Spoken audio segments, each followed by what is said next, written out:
प्रेम आणि आज चिपळूणच्या नाट्यगृहात आम्ही एक ऑलमोस्ट हाऊसफुल प्रयोग केला आणि इथे आमच्या बाजूलाच क्रिकेटचा एक सामना चालू होता. तिकडे काही डीजे चालू होते आणि हे अगदी थिएटरला चिकटूनच असलेलं मैदान आहे. त्यामुळे थिएटरमध्ये मैदानातले सगळे आवाज पोचतात आणि फक्त लोकांचे आवाज नव्हते, तिकडे डीजेचा आवाज होता, कॉमेंट्री चालू होती, लोक त्या तुताऱ्या पॅ पॅ पॅ पॅ करून ऑडियन्समध्ये सगळे तिकडे वाजवत होते. बरं, हे सगळं ठीक आहे, म्हणजे अर्थातच आपण जेव्हा एक मॅच वगैरे चालू असते तेव्हा हे सगळं होणं साहजिक आहे, पण एकतर ह्याच्यावर काहीतरी वेळेचं बंधन असावं.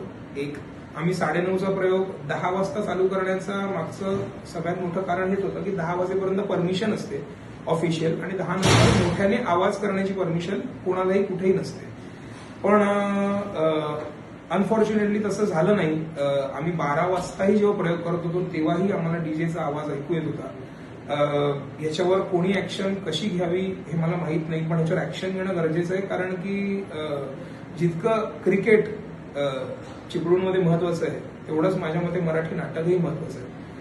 त्यामुळे इकडे नाटकं एकतर लागण्याची फ्रिक्वेन्सी मुंबई एवढी जास्त नसते. आमच्याही अंगात अशी हिरिरी असते की आम्हाला इकडे येऊन खूप जोरदार प्रयोग करायचा असतो, कारण इकडे नाट्य रसिकांना रोजच्या लेवलला रोज नाटकं बघता येत नाही. त्यांना कधीतरी नाटकांचा अनुभव घेता येतो आणि तो आम्हाला त्यांना पूर्णतः तडजोड न करता द्यायचा असतो. तर यासाठी आम्ही भरपूर प्रयत्नही केले, त्यांच्याशी बोलणंही केलं, पण तसं काही झालं नाही.